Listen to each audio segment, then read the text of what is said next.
হযরত জাকারিয়া আলাইহিস সালামের যুগের কথা বলছি। এই যুগে হান্না নামে একজন পুণ্যবতী নারী ছিল। অনেক বয়স হবার পরেও তার কোনো সন্তান জন্মগ্রহণ করেননি। এরপরে সে একদা আল্লাহ রব্বুল আলামিনের দরবারে ফরিয়াদ করলেন, আমার অনেক বয়স হয়ে গেল, কিন্তু আমার কোনো সন্তান জন্মগ্রহণ করল না। আমি তোমার দরবারে মান্যত করছি, তুমি যদি আমার কোনো সন্তান দান করো তাহলে তোমার ঘর বাইতুল মুকাদ্দাসের উদ্দেশ্যে আমি সেই সন্তানকে উৎসর্গ করব। হান্নাহর এই মান্যতের কিছুদিন পর মহান আল্লাহ তাআলা তার গর্ভে একটি সন্তান দান করলেন। হান্না এই সন্তানকে দেখে অত্যন্ত খুশি হলো, কিন্তু হান্নাহর এই খুশি বেশি দিন থাকলো না। কেননা যখন তিনি সন্তান প্রসব করলেন তখন দেখতে পেলেন তিনি একটি কন্যা সন্তান প্রসব করেছেন। কন্যা সন্তান দেখে হান্নাহর মন অত্যন্ত দুঃখ পেল। তখন তিনি আল্লাহ রব্বুল আলামিনের দরবারে অত্যন্ত দুঃখিত মন নিয়ে প্রার্থনা করলেন, হে আল্লাহ, আমি তোমার দরবারে মান্যত করেছিলাম যদি তুমি আমাকে একজন সন্তান দান করো তাহলে তোমার ঘর বাইতুল মুকাদ্দাসে তাকে উৎসর্গ করব। কিন্তু এ কি, আমি তো একজন কন্যা সন্তান জন্মদান করেছি। এই কন্যা সন্তানকে কিভাবে আমি তোমার ঘর বাইতুল মুকাদ্দাসের উদ্দেশ্যে উৎসর্গ করব? আর বাইতুল মুকাদ্দাসের কৃতপক্ষ তো এই কন্যা সন্তানকে বাইতুল মুকাদ্দাসের খেদমতের জন্য গ্রহণ করতে চাইবে না। হান্নাহর এই দুঃখ ভরা প্রার্থনা শুনে মহান রব্বুল আলামিন জানিয়ে দিলেন, হে হান্না, তুমি হয়তো একটি কন্যা সন্তান জন্মগ্রহণ করে অত্যন্ত দুঃখিত হয়েছ। তুমি চেয়েছিলে একটি পুত্র সন্তান জন্মদান করতে, কিন্তু তুমি জেনে রাখো যে কন্যাটি তুমি জন্মদান করেছ এটি সাধারণ কোনো কন্যা সন্তান নয়। পৃথিবীতে অনেক পুরুষের চেয়েও এই কন্যা সন্তানের গুরুত্ব অনেক অফুরন্ত অপরিসীম। আর তুমি যে চিন্তা করছো বাইতুল মুকাদ্দাসের কৃতপক্ষ খেদমতের জন্য তাকে গ্রহণ করবে কিনা, এ ব্যাপারে তুমি কোনো চিন্তা করো না। তুমি তোমার কন্যাটিকে লালন পালন করো। যখন সে উপযুক্ত বয়সে উপনীত হবে তখন তাকে বাইতুল মুকাদ্দাসের উদ্দেশ্যে খেদমতের জন্য নিয়ে যাও, আমি তাকে গ্রহণ করব। হান্না আল্লাহ রব্বুল আলামিনের পক্ষ থেকে এই সান্ত্বনা বাণী শুনে নিশ্চিত হলেন। অতঃপর তিনি তার কন্যা সন্তানের নাম রাখলেন মরিয়ম এবং তিনি আল্লাহ রব্বুল আলামিনের দরবারে দোয়া করলেন, হে আল্লাহ, মরিয়মকে এবং তার ভবিষ্যৎ বংশধরকে তুমি কবুল করে নিও এবং তাদেরকেও শয়তানের ধোঁকা থেকে হেফাজত করো। এরপর হান্না মরিয়মকে 7 বছর পর্যন্ত লালন পালন করলেন।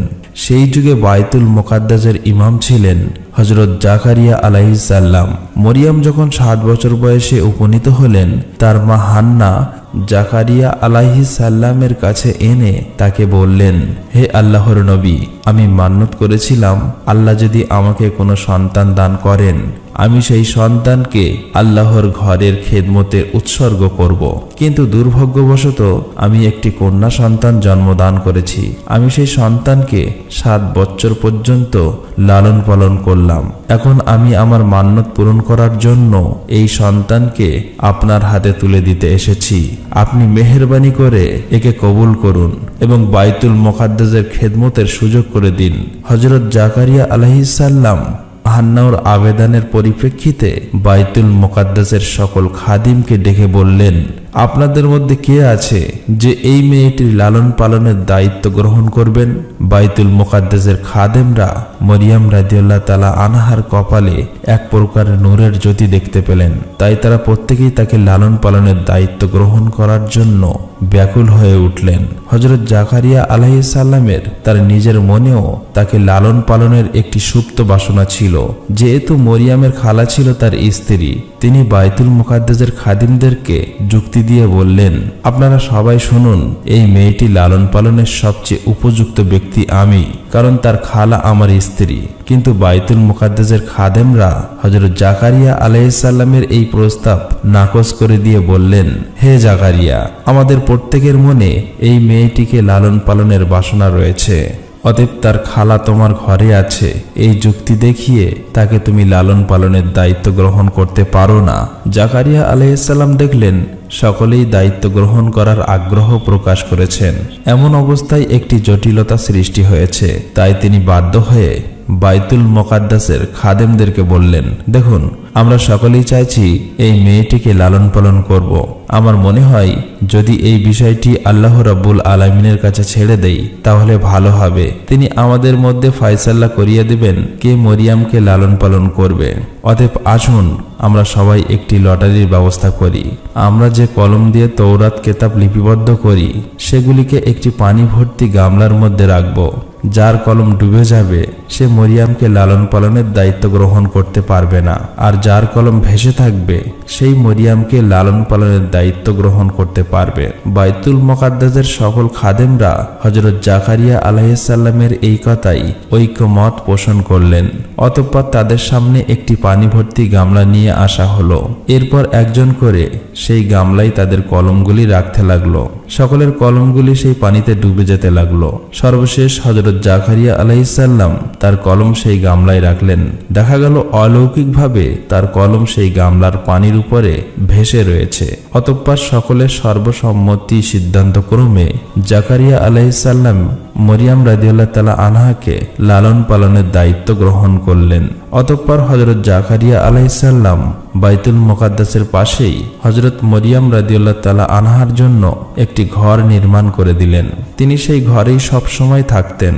আল্লাহর নবী জাকারিয়া আলাইহিস সালাম তাকে দেখাশোনা করতেন, সবসময় খোঁজ খবর নিতেন। তিনি যখন কোথাও যেতেন বাইরে থেকে তালাবদ্ধ করে যেতেন, অন্য কারো সেই ঘরে প্রবেশ করার অনুমতি ছিল না। একবার হযরত জাকারিয়া আলাইহিস সালাম সেই ঘরে মরিয়াম রাদিয়াল্লাহু তাআলা আনহাকে তালাবদ্ধ করে কোথাও চলে গেলেন। অতঃপর তিনি একটি জরুরি কাজে আটকে গেলেন। অবস্থা এমন হলো তার মনেই ছিল না যে মরিয়ামের কি অবস্থা হয়েছে।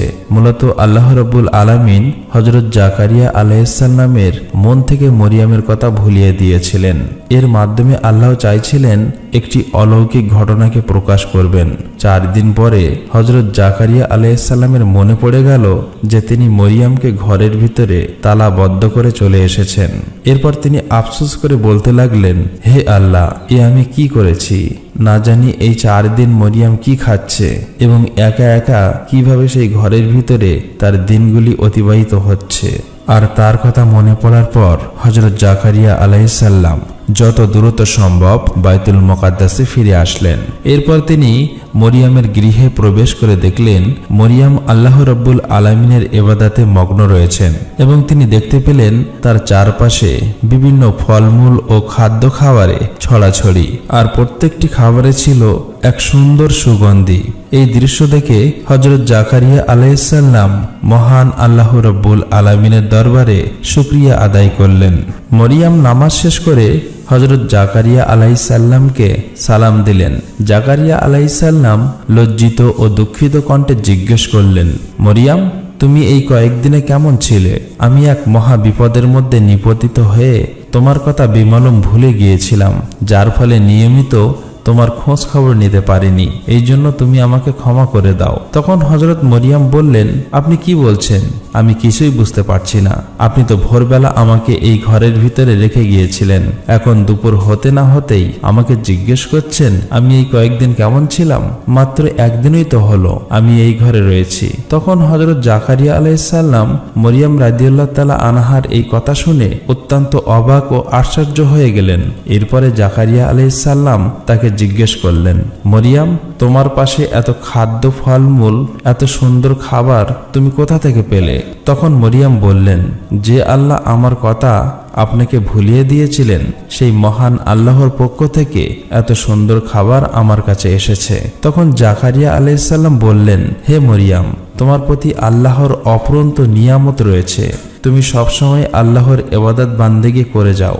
একদিন আল্লাহ তোমাকে এমন সম্মানিত করবেন যেটি বিশ্বজগতের জন্য একটি দৃষ্টান্ত হয়ে থাকবে। এভাবেই হযরত মরিয়াম রাদিয়াল্লাহু তাআলা আনহা বড় হয়ে উঠলেন এবং একসময় তিনি ঋতুবতী হলেন। প্রথম ঋতুর পরে পবিত্র হয়ে গোসল করে সেখান থেকে তিনি যখন নিজ কক্ষে ফিরছিলেন তখন তার সম্মুখে হঠাৎ আবির্ভূত হলো এক উচ্চ এবং উজ্জ্বল চেহারার ব্যক্তি। হযরত মরিয়ামের মুখে আবরণ দিয়ে লোকটির পাশ দিয়ে যাচ্ছিল। লোকটিকে তার দিকে অগ্রসর হলে তিনি তাকে লক্ষ্য করে বললেন, হে হে আল্লাহর বান্দা, তুমি আল্লাহকে ভয় করো। আমি তোমাকে চিনি না, জানি না তুমি কেন আমার দিকে অগ্রসর হচ্ছ। আসলেই মরিয়ম জানতো না সেই লোকটি ছিল হযরত জিবরাইল আলাইহিসসালাম। তিনি মরিয়মকে বললেন, হে মরিয়ম, আল্লাহর পক্ষ থেকে তোমার জন্য একটি সুখবর নিয়ে এসেছি। তখন মরিয়ম জিজ্ঞেস করলেন, আপনি কে এবং কি সুখবর নিয়ে এসেছেন? তখন জিবরাইল আলাইহিসসালাম বললেন, আমি আল্লাহর ফেরেশতা এবং আমি তোমাকে আল্লাহর পক্ষ থেকে একটি পুত্র সন্তান উপহার দিতে চাই। হযরত মরিয়ম বললেন, কিভাবে আমার সন্তান জন্মগ্রহণ করবে? আমি তো বিবাহিত নই এবং আমি জেনাকারীও নই।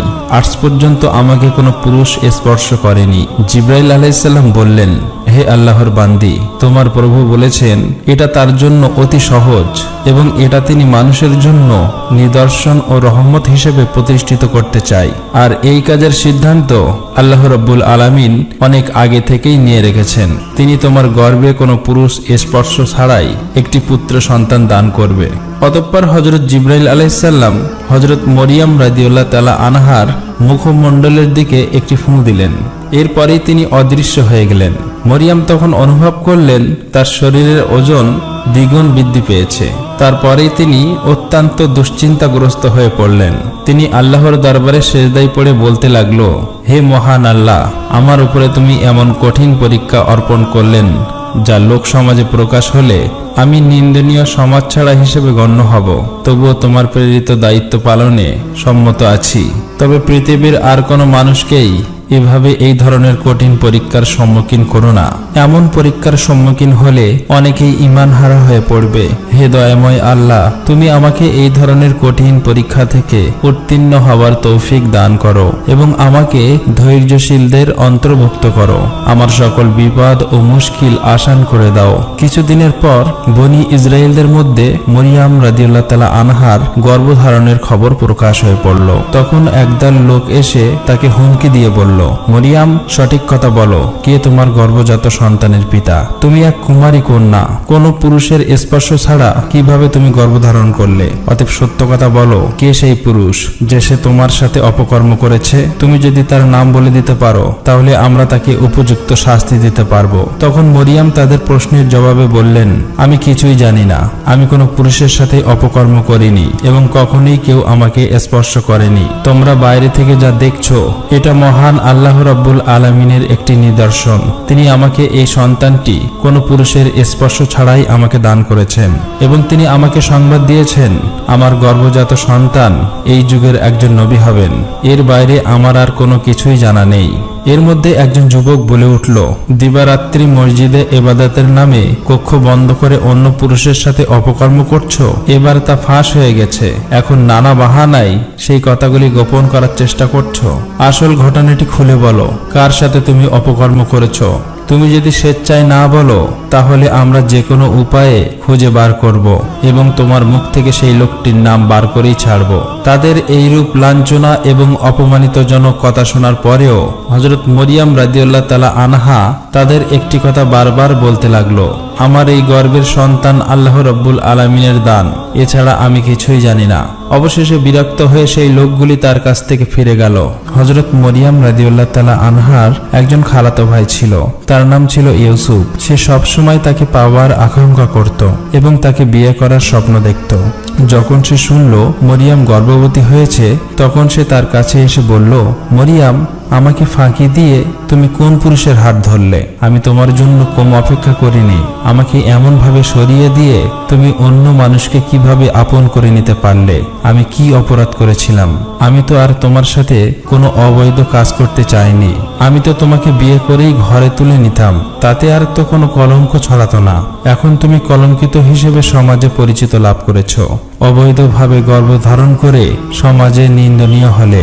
তার চেয়ে যদি তুমি আমাকে বিবাহ করতে সেটা কি তোমার জন্য মন্দ হতো? হযরত মরিয়ম ইউসুফের এই কথা শুনে বলল, ভাই ইউসুফ, তুমি বিশ্বাস করো, আমি আল্লাহর কসম খেয়ে বলছি আমি কোনো পুরুষের সাথে অপকর্ম করিনি এবং আমি জেনাকারীও নই। এই সন্তান মহান আল্লাহ রাব্বুল আলামিন জিবরাইলের মাধ্যমে আমাকে দান করেছেন এবং তিনি আমাকে সুসংবাদ দিয়েছেন আমার গর্ভজাত সন্তান একজন নবী হবে।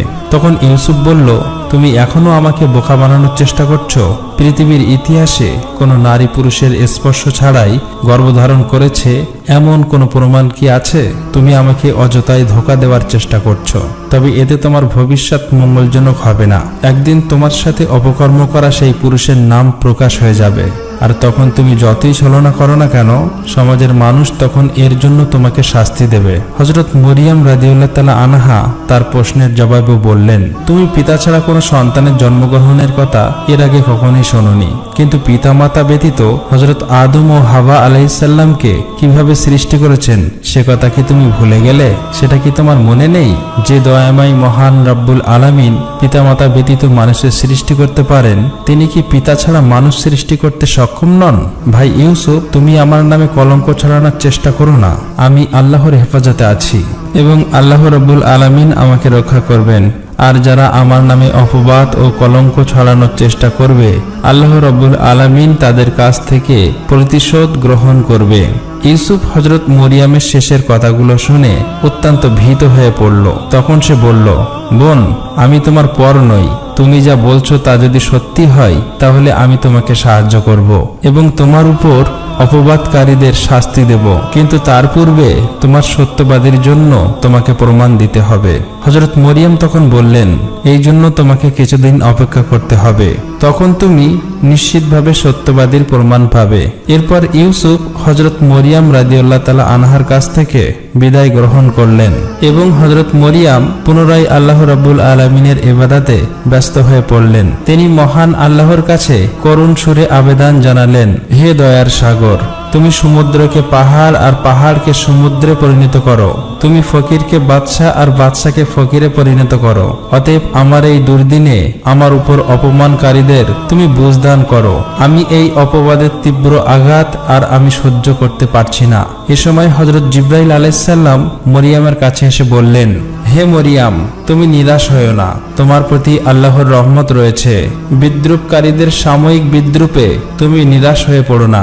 আল্লাহ তাআলা শীঘ্রই অপবাদকারীদের যোগ্য জবাব দিবেন। তুমি সমচালকদের জবাব দিতে গিয়ে তোমার মূল্যবান সময় নষ্ট করো না। সর্বদাই আল্লাহর ইবাদত বান্দিগিতে মশগুল থাকুন, তিনি সর্ব অবস্থায় তোমাকে হেফাজত করবে। এভাবেই হযরত মরিয়ম রাদিয়াল্লাহু তাআলা আনহা কেঁদে কেঁদে দীর্ঘ 10 মাস 10 দিন অতিবাহিত করলেন। অতঃপর হঠাৎ একদিন তার প্রসব বেদনা শুরু হলো। তখন তিনি ঘর থেকে বেরিয়ে এক বিরাট মাঠের দিকে পাড়ি জমালেন। যে মরুভূমিতে হযরত মরিয়ম রাদিয়াল্লাহু তাআলা আনহা সন্তান প্রসবের জন্য গিয়েছিলেন, সেই স্থানটির নাম ছিল বাইতুল আম। সেই স্থানটি ছিল বাইতুল মুকাদ্দাস থেকে 12 মাইল দূরে। সেখানে পৌঁছে তিনি একটি খেজুর গাছের নিচে উপবেশন করলেন। তখন তার প্রসব বেদনা তীব্র হলো। একে তো চলছিল তার প্রসব বেদনা, অন্যদিকে মানুষের সমালোচনার ভয়। এই কারণে হযরত মরিয়ম রাদিয়াল্লাহু তাআলা আনহা প্রসব বেদনায় অস্থির হয়ে পড়লেন এবং বললেন, হে আল্লাহ, আমি যদি এই পৃথিবীতে জন্মগ্রহণ না করতাম, আমি যদি মানুষের মন থেকে মুছে যেতাম, তাহলে কতই না ভালো হতো। এরপরে হযরত মরিয়ম রাদিয়াল্লাহু তাআলা আনহা একটি ফুটফুটে পুত্র সন্তান জন্মদান করলেন। তিনি যখন এমন চিন্তায় অস্থির ছিলেন আর তাকে সাহায্য করার মতো কেউ ছিল না, ঠিক সেই সময় আল্লাহর ফেরেশতা জিবরাইল আলাইহিস সালাম সেখানে অবতরণ করলেন এবং মরিয়মের পাশে একটি সুন্দর বেহেশতের নহর সৃষ্টি করে দিলেন। এরপরে তাকে নির্দেশ করলেন, মরিয়ম, তুমি এই ঝর্ণার পানি ও বৃক্ষের খেজুর ভক্ষণ করো। এরপর হযরত মরিয়ম রাদিয়াল্লাহু তাআলা আনহা খেজুর খাওয়ার ইচ্ছে করা মাত্রই বৃক্ষের মাথা মরিয়ম রাদিয়াল্লাহু তাআলা আনহার কোলের কাছে ঝুঁকিয়ে দিলেন। তিনি হালকাভাবে খেজুরের ডালে নাড়া দিলেন আর এতে তরতাজা খেজুরগুলো ঝরে পড়ল। তখন তিনি খেজুর ও নহর থেকে পানি পান করে অনেকটা সুস্থ হয়ে উঠলেন। অতঃপর জিবরাইল আলাইহিস সালাম তাকে বললেন, মরিয়ম, তুমি তোমার অপবাদের ব্যাপারে কোনো চিন্তা করো না। লোকেরা যদি এই সন্তানের ব্যাপারে কোনো কিছুই তোমাকে জিজ্ঞেস করে, তাহলে তুমি ইশারা করে তাদেরকে বলে দিও, আমি রোজা রেখেছি। বনি ইসরাইলদের যুগে রোজা রাখা অবস্থায় কথা বলা নিষিদ্ধ ছিল। তোমার পক্ষ থেকে তোমার নবজাত পুত্র আল্লাহ রব্বুল আলামিনের কুদরতে তাদের সকল প্রশ্নের উত্তর দিয়ে দেবেন। ছেলেটির কোলে তুলে নিয়ে মরিয়াম অশেষ তৃপ্তি লাভ করলেন। তিনি অপরূপ চোখে ছেলের মুখ পানে তাকিয়ে রইলেন। এমন সময় ছোট ঈসা আলাইহিসসালাম বলে উঠলেন, হে আমার আম্মাজান, তুমি আজ পুণ্যবতী হয়েছ, কিন্তু আজ তোমাকে অভিনন্দন জানানোর মতো কোনো লোকজন তোমার পাশে নেই। তাই আমি তোমাকে প্রথম সালাম জানাচ্ছি, তারপরে জানাচ্ছি তোমাকে অশেষ মোবারকবাদ। তুমি আমার অন্তর থেকে সালাম গ্রহণ করো। হযরত মরিয়াম নবজাতকের মুখে এসব অলৌকিক কথা শুনে অবাক হয়ে গেলেন। তিনি তার মুখ থেকে এরকম কথা শুনবেন তা কখনোই কল্পনা করতে পারেনি। এরপরে তিনি আল্লাহ রব্বুল আলামিনের দরবারে লাখো লাখো শুকরিয়া আদায় করলেন। অতঃপর হযরত মরিয়াম রাদিয়াল্লাহু তাআলা আনহা নবজাতক শিশুকে কোলে নিয়ে বাইতুল মুকাদ্দাসের দিকে রওনা হলেন। দীর্ঘ সময় ধরে পথ হাঁটার পর তিনি সেখানে পৌঁছালেন। বনি ইসরায়েলের লোকেরা এসব কথা জানতে পেরে অট্টহাস্য করার জন্য সেখানে ভিড় জমালো। তখন তারা তাকে প্রশ্ন করল, মরিয়াম, বলো, বিবাহ ছাড়া একজন কুমারী নারী হয়ে কিভাবে তুমি এই সন্তানকে জন্ম দিলে? মরিয়াম ইশারায় তাকে বুঝিয়ে দিল, আমি রোজা রেখেছি, অতএব আমার কথা বলা নিষিদ্ধ। তোমাদের যদি কিছু জিজ্ঞাসা করার প্রয়োজন হয় তাহলে আমার এই নবজাতক ছোট্ট শিশুকে জিজ্ঞাসা করো, সেই তোমাদের সকল প্রশ্নের উত্তর দিয়ে দেবে। তখন তারা বলল, আহারে মরিয়াম, অবৈধ সন্তানের গোপনীয়তা প্রকাশ হয়ে যাবে এই ভয়ে তুমি রোজা রেখেছ, আর এখন আমাদেরকে বলছো একজন নবজাতক শিশুর কাছে কথা বলতে? আমাদের সাথে ভণ্ডামি করার আর জায়গা পাও না। এই নবজাতকই কথা বলতে শিখেছে যে সে আমাদের কথার উত্তর দেবে? এগুলো ধোঁকাবাজির কথা। এই ধরনের বাহানা করে আসল ঘটনা গোপন করতে পারবে না। আজ বা হোক বা কাল বা হোক, যে কোনো একদিন এই সত্য ঘটনা প্রকাশ হয়ে যাবে। এদের মধ্যে আবার কেউ কেউ পাশ থেকে বলে উঠল, আচ্ছা চলোই না এই নবজাত শিশুর কাছে এই প্রশ্নগুলো করেই দেখি সে কি উত্তর দিতে পারে। এরপর তারা সবাই মিলে হযরত ঈসা আলাইহিসসালামের কাছে জিজ্ঞেস করল, হে মরিয়ামের পুত্র, কে তোমার পিতা? তোমার পিতার পরিচয় কি? তুমি কিভাবে তোমার মায়ের গর্ভে আসলে? তখন হযরত ঈসা আলাইহিসসালাম বলে উঠলেন, আমি আল্লাহর বান্দা। আল্লাহ আমাকে কিতাব দান করেছেন এবং নবী হিসেবে পাঠিয়েছেন, আর আমি যেখানেই থাকি না কেন আমাকে বরকত দান করেছেন। তিনি আমাকে আজীবন সমাজের আদেশ দিয়েছেন। তিনি আমাকে আমার মাতার অনুগত করেছেন, অবাধ্য পাপাচারিত নাফরমান করেন নাই। যেদিন আমার জন্ম হয়েছে এবং যেদিন আমার মৃত্যু হয়েছে এবং যেদিন আমাকে আবার পুনরায় জীবিত করা হবে, সেদিন পর্যন্ত আমার উপর আল্লাহ তাআলার রহমত বজায় থাকবে। তোমরা আমার দাওয়াত কবুল করার জন্য প্রস্তুত হও। আমি খুব শীঘ্রই তোমার উপর আমার দাওয়াত পৌঁছে দেব। বনি ইসরায়েলের লোকেরা নবজাতক হযরত ঈসা আলাইহিসসালামের মুখে এসব কথাবার্তা শুনে অত্যন্ত অবাক হয়ে গেল। কিছুক্ষণ পূর্বে যে শিশুর জন্ম হলো সেই শিশু কিভাবে কথা বলছে? এটা তো এক নজিরবিহীন ঘটনা। কারো মুখ থেকে আর কোনো কথাই বার হলো না। মুহূর্তেই এই ঘটনাটি সমস্ত এলাকায় ছড়িয়ে পড়ল।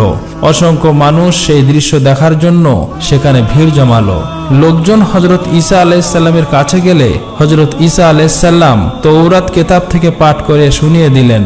নবজাতকের মুখে এসব কথা শুনে সকলেই তাদের ভুল বুঝতে পারল এবং তারা সবাই হযরত মরিয়াম আলাইহিসসালামের কাছে ক্ষমা চাইল।